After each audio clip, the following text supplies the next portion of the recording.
The 14 Wisconsin Democratic state senators may have lost the battle to block Governor Walker's union-busting bill. But overall, we might have begun to win the war. I'll tell you how. First, the state senators were welcomed home in style at the biggest rally since the state's budget showdown began more than 3 weeks ago. Madison police estimate as many as 100,000 people turned out at the State House on Saturday. That is a giant crowd. The rally was organized by a variety of unions, including the AFL-CIO and the Wisconsin Farmers Union, which helped bring dozens of tractors from around the state to participate in the rally, including manure spreaders donning pictures of Governor Walker, which is fun for everybody. Now, according to the Associated Press, the unions asked the White House early on to send Vice President Biden to the rallies in Wisconsin. Now, that was many weeks ago. The White House reaction was, get out of here, get. Of course that didn't happen. Then many weeks later, as things are really heating up, they asked for the Secretary of Labor, Hilda Solis. Now that makes sense, right? And of course the White House wouldn't send her either. They said she's looking into the situation. The situation is over and she's still looking. But then something else happened that turned out to be a blessing in disguise. The people in Wisconsin took matters into their own hands and stopped waiting for the National Democratic Cavalry that never, ever arrives. And you know what? They're still fighting, even after the governor's questionable move to pass the bill. Now they're targeting Scott Walker's corporate backers. That's smart, notably M&I Bank. The bank's executives poured more than $46,000 into Governor Walker's campaign last year. Now that's more than they gave all other 2010 candidates combined. So now unions have started a Move Your Money campaign, urging teachers, cops, and firefighters to close their accounts at M&I. On Friday, Wisconsin firefighters picketed the bank, as you can see, and they withdrew $192,000, which then made them shut down the bank. They said, okay, mercy, please stop withdrawing it. And you know what? It can get a lot worse for the bank. One report estimates that unions have over $1 billion in pension funds invested at M&I Bank.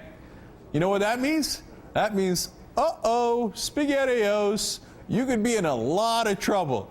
Now, people have figured out that you can hit the powerful where it counts in their pocketbooks. The same thing happened in Egypt, where Mubarak only stepped down after the labor strikes began. And then there's the national and international movement against the power establishment. The group Anonymous recently released this video warning the global banking systems. We are a decentralized, non-violent, resistance movement which seeks to restore the rule of law and fight back against the organized criminal class. We are not affiliated with either wing of the two-party oligarchy. We seek an end to the corrupted two-party system by ending the campaign finance and lobbying racket. Now that's a little spooky, but I liked it. And apparently they came armed with documents, which we're going to tell you about in a second. But look, what I like is peaceful resistance, okay?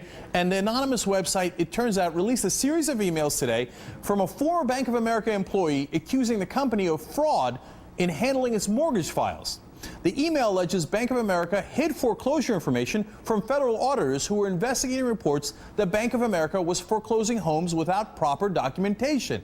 Now, look, our own Justice Department doesn't take any action against these guys. It's been 3 years since the debacle in Wall Street that caused our economic collapse. And where's Washington? Where's Washington? They haven't done a damn thing. But look, what you're looking at here, in combination of all these things, is a new model on how to fight back. You have to take action into your hands. Direct, peaceful resistance. Look, in my opinion, there is a war on the middle class going on, and it's not just me. Warren Buffett agrees. We've told you over and over. He says there's a war going on, and my class is winning. But it looks like now with Wisconsin and all those other things, the battle has actually been joined, which is fantastic. Now, let me show you how this has worked so far.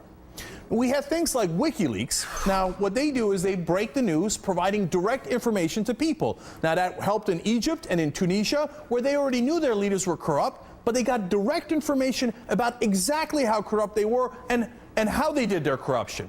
It also exposed our government's lies in the wars in Afghanistan and Iraq. And now Operation Leaks, run by Anonymous, is also exposing Bank of America, and WikiLeaks is planning to do more of that as well.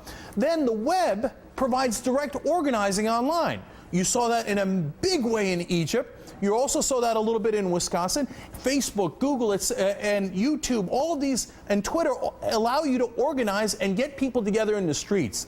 And then finally, what we saw here in the United States is Wisconsin. It showed direct protests by the people are much more powerful than petitioning the National Democrats for help.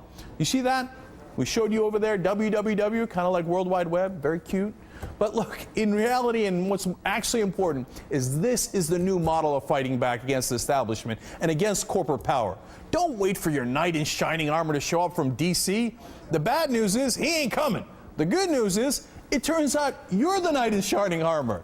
Get organized, get in the streets, get in the bank lobbies, get in their businesses, and fight back. That's my take, that's my opinion, and I think we're just getting started.